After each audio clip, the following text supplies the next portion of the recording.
All right. So today we're going to start a section on aromatics.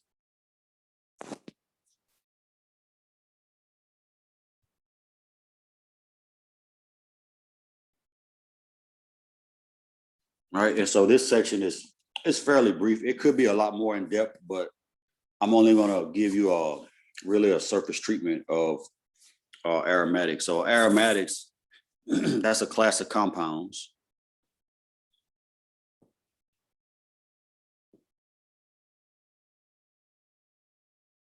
So class of organic compounds. And they have some specific criteria that they meet.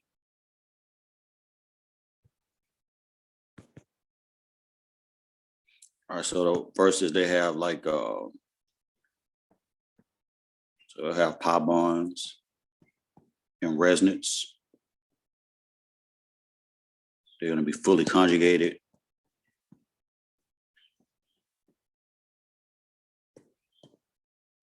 And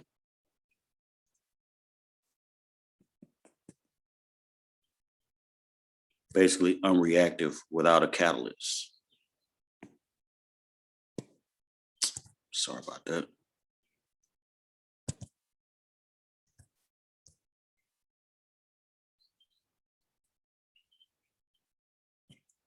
All right, so they meet these specific criteria. There are exceptions to the type of aromatic compounds you can have, because sometimes you'll have, and I'm going to talk about the rules for aromaticity. I think you should have already seen that in the last video I sent out.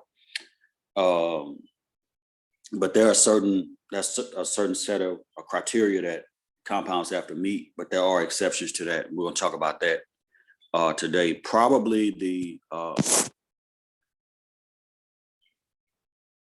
most well-known aromatic compound is benzene. Right? It's basically considered like a perfect compound.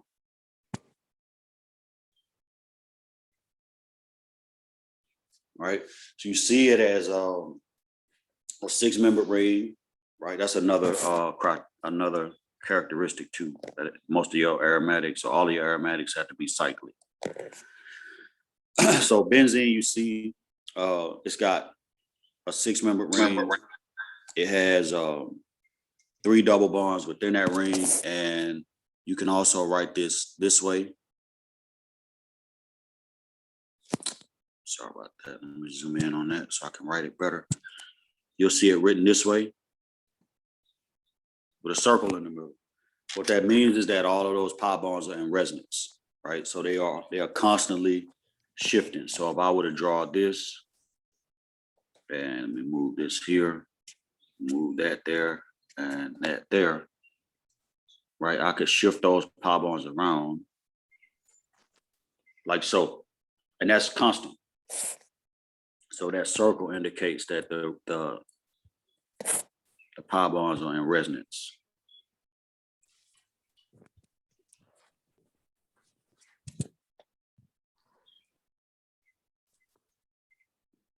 Right. So when you see that written like that, that's all that means, right? Another thing that we can discuss about benzene is, we've talked about already, when it's a substituent, if you see it attached to something.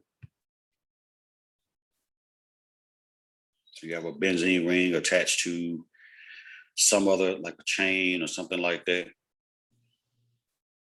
right? We call it, when it's a substituent, excuse me, we call it a phenyl. And then we abbreviate it as pH. You've seen that before, but that's what that is. It's a benzene ring that's acting as a substituent on some other larger framework. Sorry about that. The wrong button. Right. So when we talk about aromatics, the benzene automatically should come to mind because it's the perfect aromatic. All of the bonds are the same length.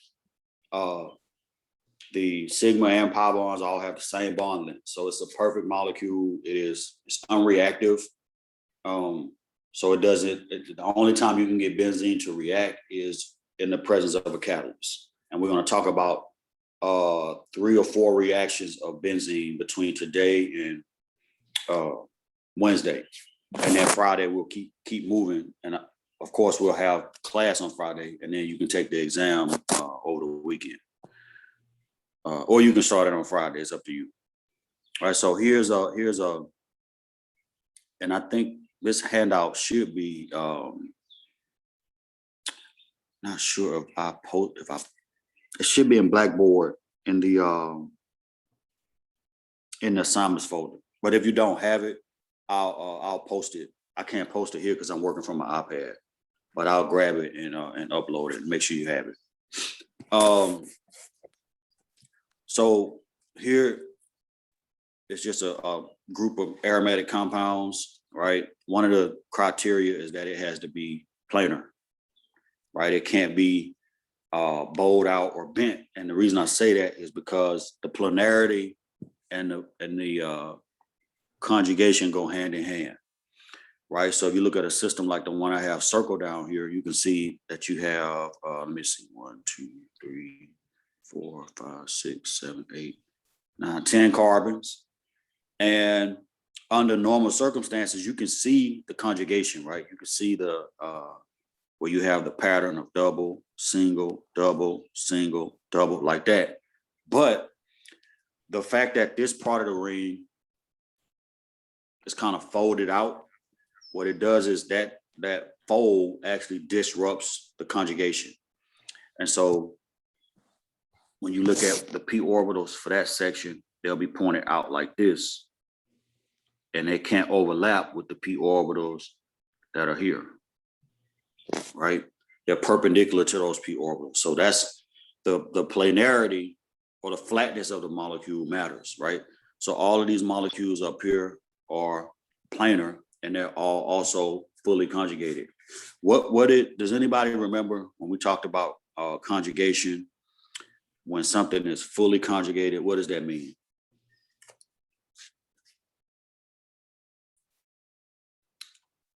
Like that the p orbitals overlap?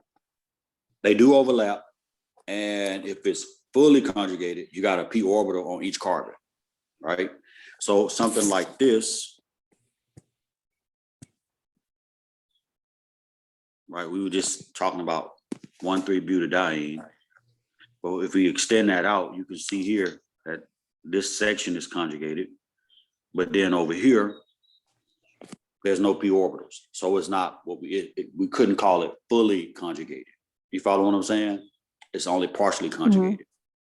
So when we look at benzene, you can see immediately that you have a p orbital on every carbon.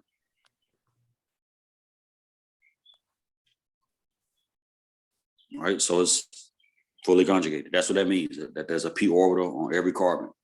The other criteria is that the system be monocyclic, right? So one ring. Dr. Russell. But, yes. Just to make sure I'm following. You know, like it's fully conjugated, like you know it's p orbitals when it's like alternating pi bonds, right? Yep. Okay. But also every pi bond, well, every double bond or multiple bond, it's triple bonds count too, but every double bond is the same, right? You have let me make that a different color. You have a sigma portion of it, right? So that's sigma, and then the pi portion is up here. And that pi bond is made up of, again, 2 unhybridized p orbitals overlapping with one another. All right, so that's how you know that the p orbitals are there. Anytime you have a pi bond, it's going to be constructed of p orbitals. All right. The question is whether or not those p orbitals extend out through the whole molecule, or do they have a boundary where they stop? Right. In the aromatic molecule, it has to be fully conjugated. So you got to have a p orbital on each carbon. All right. Does that answer your question? Yes, thank you, Dr. Russell. Mm-hmm. So with benzene, you can see that there's a p orbital on every carbon, right? And then for the monocyclic part, there are exceptions to that, and one is right here. You can see it right away. This is 2 rings, right? This is naphthalene. If you have grandparents that are over 60, let me not over 60, over 70, there's a good chance that when you visited them, if you smell like mothballs in the house, that kind of minty, weird smell, because that's like Yes. they swore about mothballs, right? Because you don't know, moths come in and they eat the fabric of your clothes, so people put mothballs in the closet to keep the moths away. That's the main component in mothballs, naphthalene. And it's now they use something different. They use another type of aromatic. It's like metachloro, what is it? Metachloro anisole or something like. It's not anisole, because anisole is a liquid, but it's like it's an analog of benzene. It's a substituted analog. I want to say it's chlorobenzene, but I'm not certain. But anyway, naphthalene is the principal component, or used to be the principal component in mothballs, and it's got that weird, like really pungent odor to it. Doesn't stink, but it's like really strong. But naphthalene is an exception. It's aromatic, but it's not monocyclic. But it meets all the other criteria, right? It's flat. It's fully conjugated. You can see here in naphthalene, we can put a p orbital on each one of these carbons. Right here, we can go all the way around this system.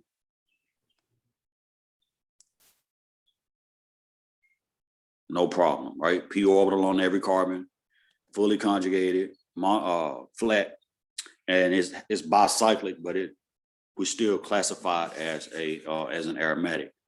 The other rule for aromaticity, under the classical rules, is something that we call the 4n+2 rule, right? So the 4n+2 rule, when we take the number of pi electrons, and that's simply all the electrons that are in a pi bond, right?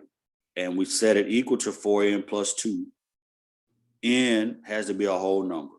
If it's not a whole number, then we can't say that the molecule is aromatic if it doesn't meet the 4n+2 rule, right? So I'm going to erase these p orbitals, because I want to copy this and drag and put it on a blank page so we can talk about the 4n+2 rule, right? Any questions so far?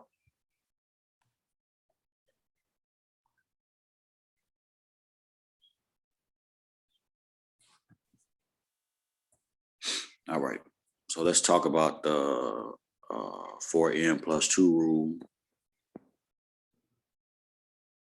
And then I'm going to talk about a couple of molecules where aromaticity is, you can convert a molecule from non-aromatic to aromatic. So we're going to talk about that.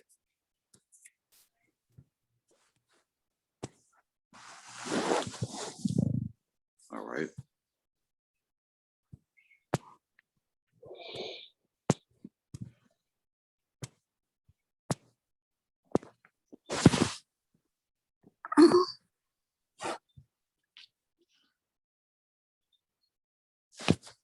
All right, so let's take benzene first. How many pi electrons are present in benzene?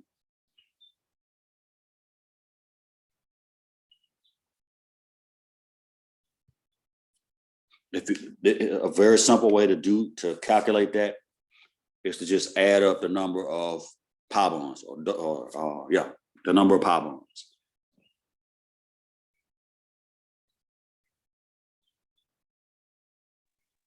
Is it 6? It's 6. Good.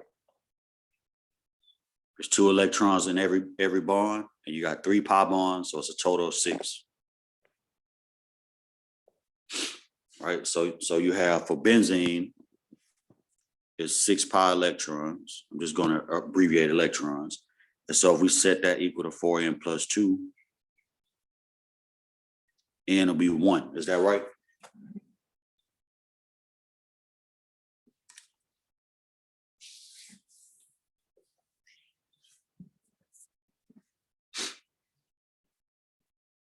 Yes, no, maybe.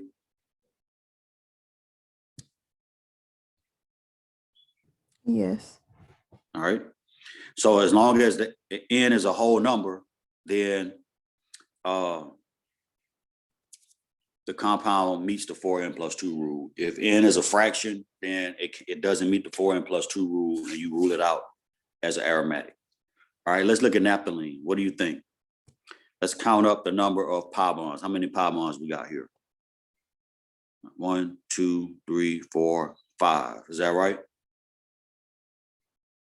So how many pi electrons do we have? 5.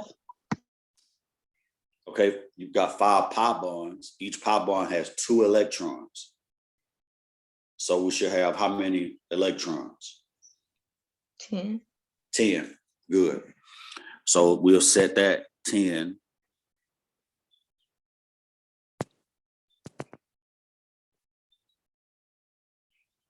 It's equal to 4n plus 2 for naphthalene, right?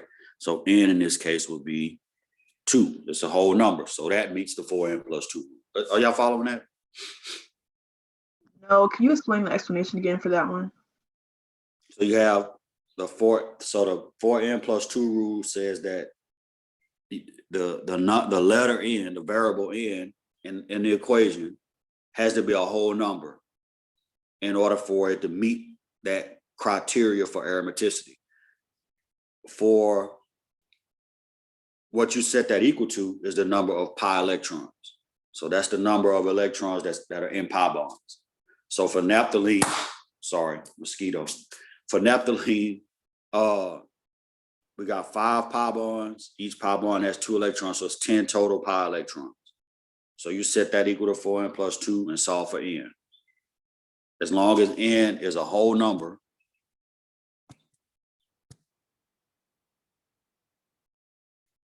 then it meets the criteria.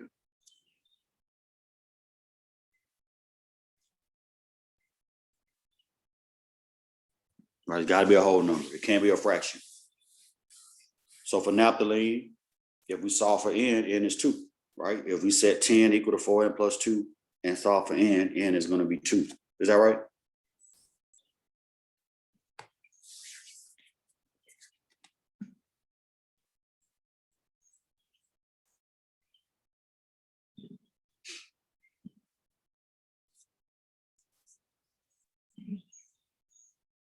All right. Did that answer your question? Yes. Okay. All right. Let's look at the next molecule that's there, because that's a special case. That is, let me take this and copy it.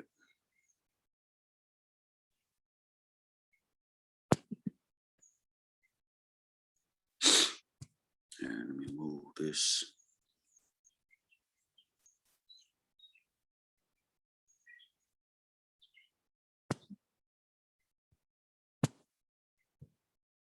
All right, so this is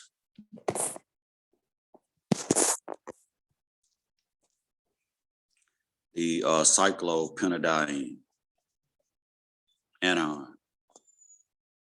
Cyclo because it's the ring, penta because it has 5 carbons in the ring, diene because it has 2 double bonds,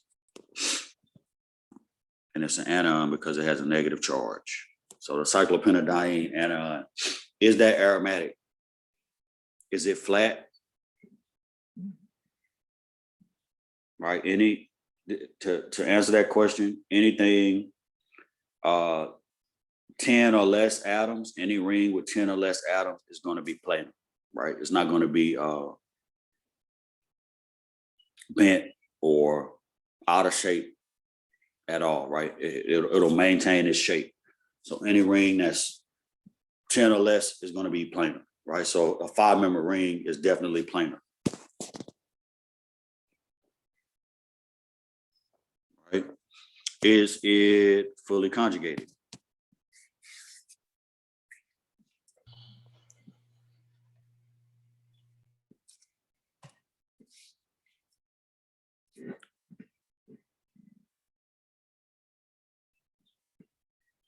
Yes, no, don't know. Yes. It is, right? Whenever you see a lone pair or a cation on a carbon, it's represented by either a full p orbital if it's a lone pair, or if it's a cation, it's an empty p orbital. Right? So that molecule is indeed fully conjugated.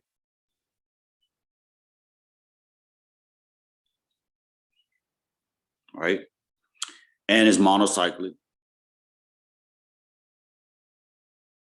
And does it meet the 4n plus 2 rule? That's the other question. So you have to ask yourself how many pi electrons are present in this molecule. 4. Say that again. Is it 4? What about the lone pair? Oh, you count that. So 6. Six total, right? So Right. if it's 4n plus 2 will be 6, n is going to be 1, right? So n will be a whole number. So it meets all those criteria. But the thing about the cyclopenidine is where it came from, right? It actually came from, well, the anion, it actually came from here. So you can actually make that anion from a non-aromatic source, right? This is cyclopenidine. And if you treat it with, let's say KOH, a strong base, right? You can pull off, you can pull off one of these protons. pKa is somewhere about 25. It's allylic. And so if you pull off the proton, what's stabilizing it? If I do proton transfer there with a base and leave the anion behind, what's going to stabilize the anion if it's allylic?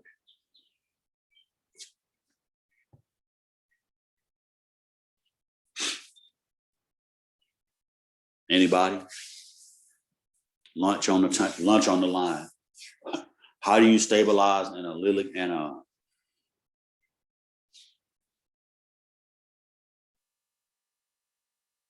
I need some Jeopardy music playing.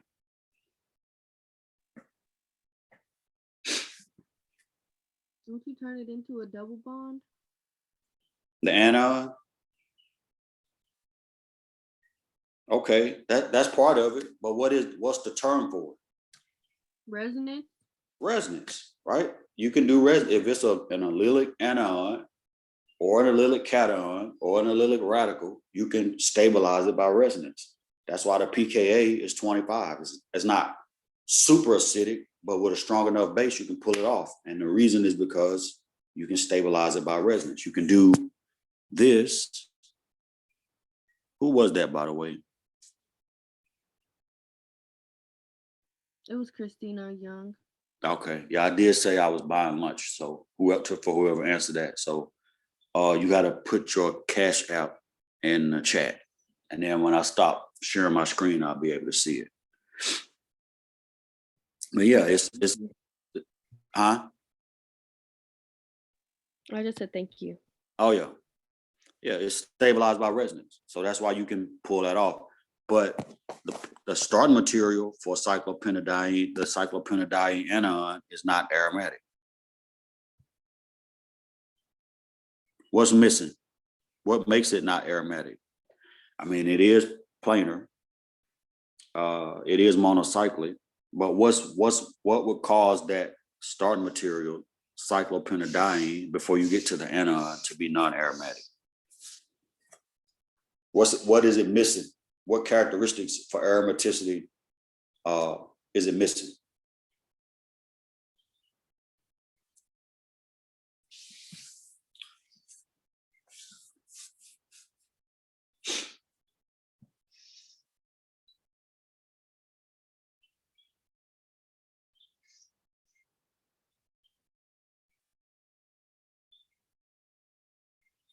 These are the characteristics over here with the check marks. What is that? What is this missing? out of those characteristics? Is it not fully conjugated? Not fully conjugated. There are p orbitals on the double bonds here and here, but there's none here. So it's not fully conjugated. That's right. What else is it missing?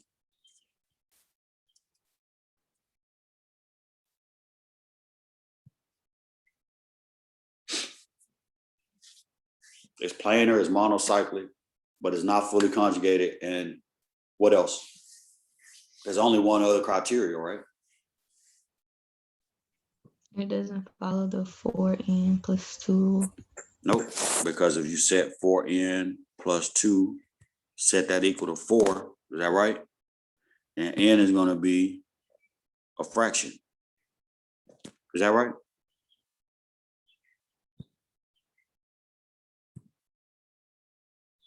It'll be a fraction. And it can't be a fraction. It's got to be a whole number in order for it to meet the 4n plus 2 rule.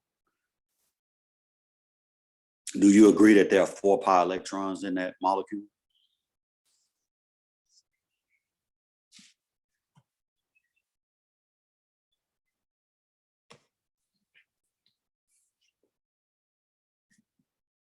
And how do we know the number of pi electrons again?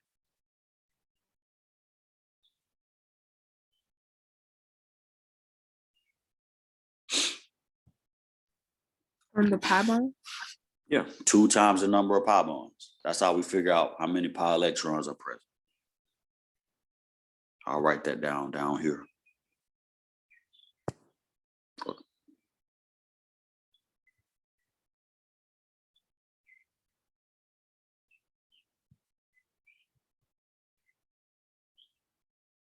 So 2 times the number of pi bonds. That's how we determine the number of pi electrons, right? So in this case, you got 2 pi bonds, so it's gonna be 4 pi, a 4 pi system. All right, any questions so far about anything? We gotta look at this last molecule up here.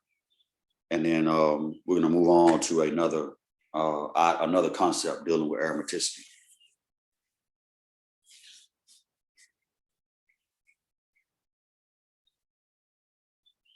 Any questions?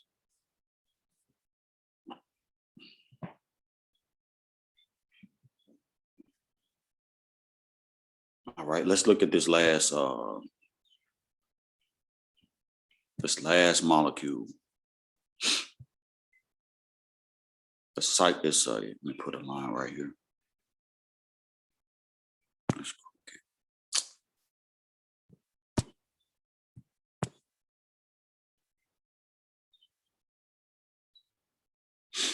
All right.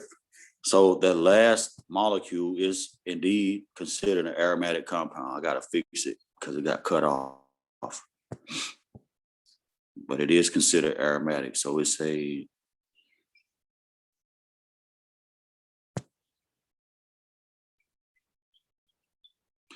cycloheptatriene.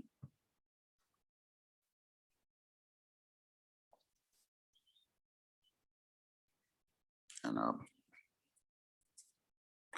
right, it's a triene. Why are we calling it a triene? Anybody? And that is 3 double bonds. Got 3 double bonds. That's exactly right. So if it's got 3 double bonds, it's a triene. If it has 4, it will be a tetraene. If it has 5, it will be a pentane. Right? Let me fix this up right quick. Make it look a little bit more palatable.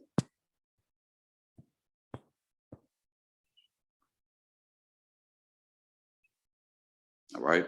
So that's the cycloheptatriene, and it's got a plus charge on carbon, so it's a cation.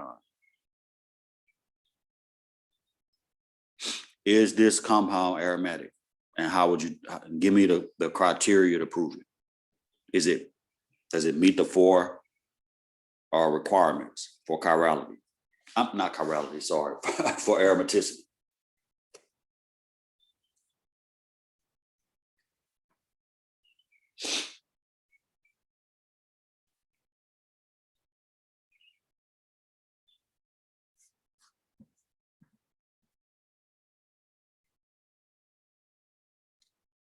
Don't let the birds out-talk you.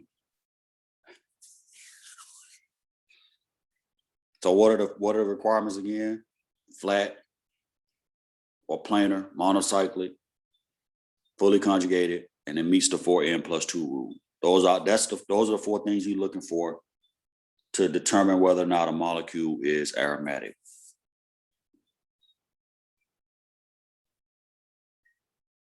So does this molecule meet those 4 requirements? Yes. Is it Dr. so? Russell, can Go you ahead. explain mono? Monocyclic? Yeah. Yeah, it's just made up of 1 ring. Right? Let me give you an example. So if I have something like this,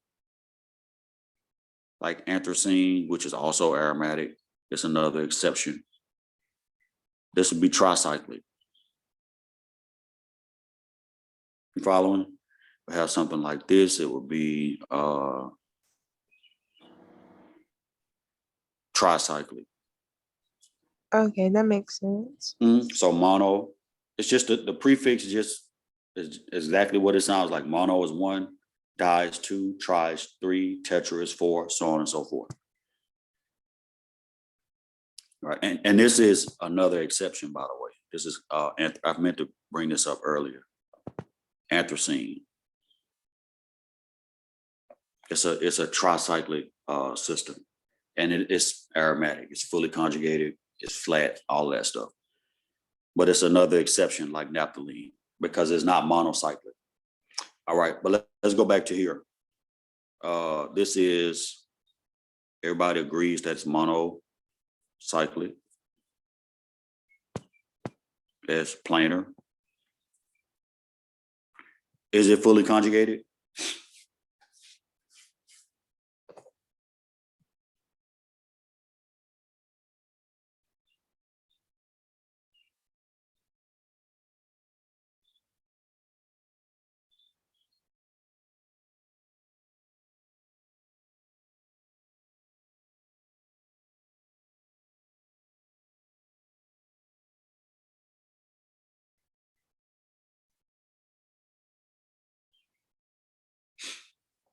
Yes, no. How do you know if it's fully conjugated? What are you looking for? I would say it's not. Okay. All right. Well, I would say it's not. Okay. What are you looking for to determine whether or not it's fully conjugated? What is that? What is the definition of something being fully conjugated? If you answer that question, go ahead. Is it alternating double and single bonds or multiple bonds and single bonds? That's true. But we have to extend it to say if it's fully conjugated. Are you following? What that means is that, yes, you're going to have alternating double and single bonds or multiple bonds and single bonds. But the other part of that, the extension of that to be fully conjugated, is that you're going to have a p orbital on every carbon. Right? The only reason you know you have p orbitals on every carbon is because of the alternating pi bonds, right?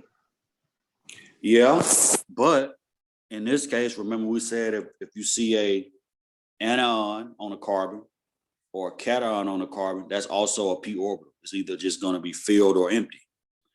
So if we put the p orbitals in here, and this is great discussion. I'm glad we're doing this. We put the p orbitals in here. I do miss being in the classroom though.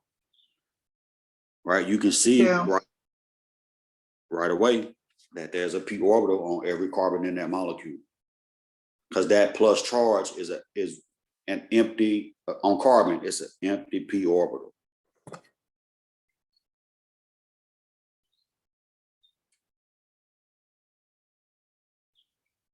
Are y'all following that? Following that?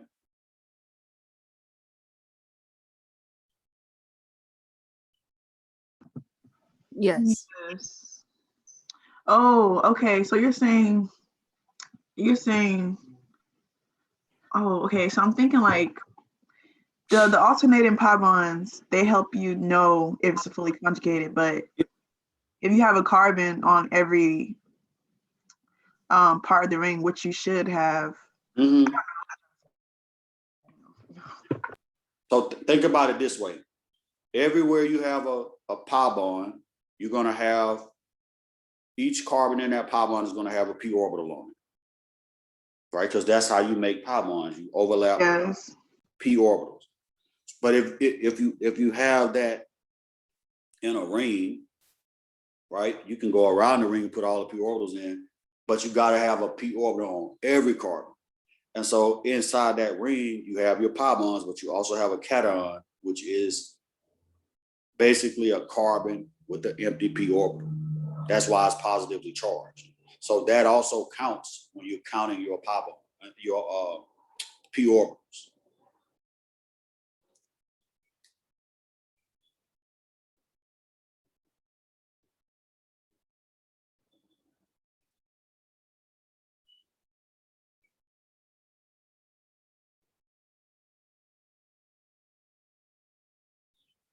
Are you following? Yes. Okay. Anybody else have a question about that? Is it confusing to think about the p orbitals, or is it confusing to think about the pi bonds? Like, what can we do to simplify that idea of having a p orbital on every carbon? All you're looking for, if the carbon, let me go back, because the starting material for this is not aromatic. The starting material is here. It's a 7-member ring. 1, 2, 3, 4, 5, 6, 7. It's got 3 double bonds in it, right? If that's the starting material, cycloheptatriene. Is it aromatic? Right? It's monocyclic. It's planar. It meets the 4n+2 rule because you got 6 pi electrons, 3 pi bonds. But what's missing? Like this, what about this carbon? Does that carbon have a p orbital on it that can overlap with the rest of the p orbitals? No. It doesn't. And so this molecule is not aromatic.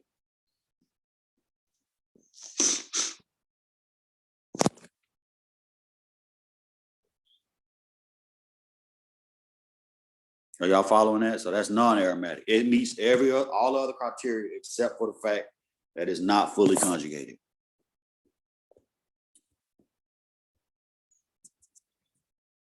Right. So in order for something to be fully conjugated, it's got to have a p orbital on every carbon within the molecule. If it doesn't, then it's not fully. It can still be conjugated, but it will only be partially conjugated. It's like right here, you got 2 hydrogens, right? So that carbon doesn't have any empty p orbitals. It doesn't have any lone pairs. So it doesn't have a p orbital that can overlap with the other p orbitals that are here, right? We know that there are p orbitals on each one of these. Hopefully that makes sense, or more Why sense. is there not a p orbital at the highlighted part if it's a carbon there?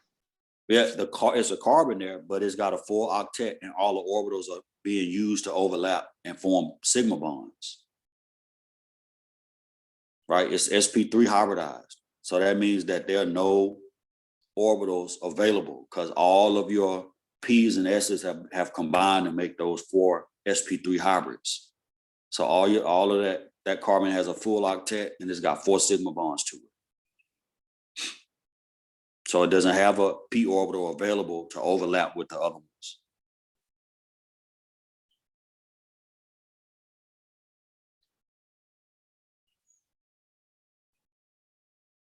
Right? If it's sp3, it looks like this, right?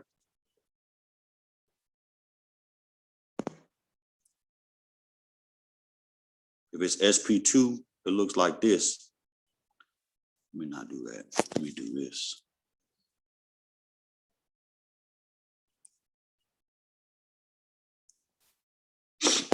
Right? So the sp2 carbon is going to have an empty p orbital, unhybridized empty p orbital. If it's sp3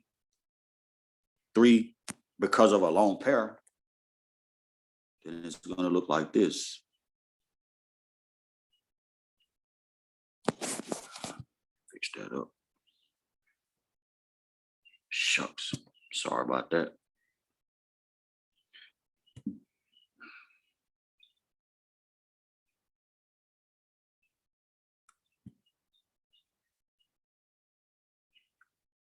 All right, that's also, this will be sp32, but the lone pair is in a p orbital, so it can overlap with another p orbital.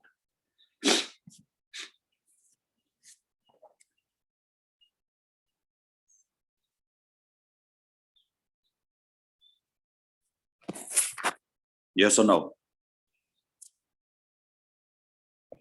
Yes. All right. So, yeah, so those criteria, you have to think about that when you're trying to determine whether or not something is aromatic or not, or non-aromatic, right? And it's the same four criteria. Is it planar? Is it monocyclic? Does it meet the 4n+2 rule? And is it fully, it's got to be fully conjugated.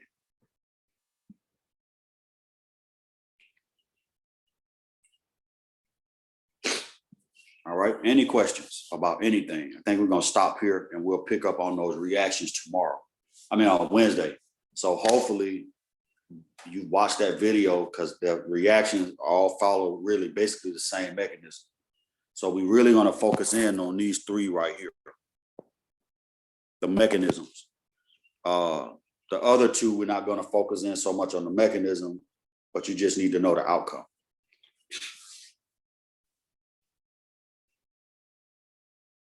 All right, questions? Any questions? I have a question, Dr. Russell. Go ahead. Okay, so on your video links that you put up on like the announcement, one of them leads to like a 40-minute like song or something. 40 minutes. Yeah, but it's like, and I think it's missing the, I don't know how to pronounce it, but it's DIELS Alder. Deals Alder. Which part link was it? one. I think part one. A 40 minutes? Was I singing? No, it was, I don't Oh. know what it was. It was a song, yeah.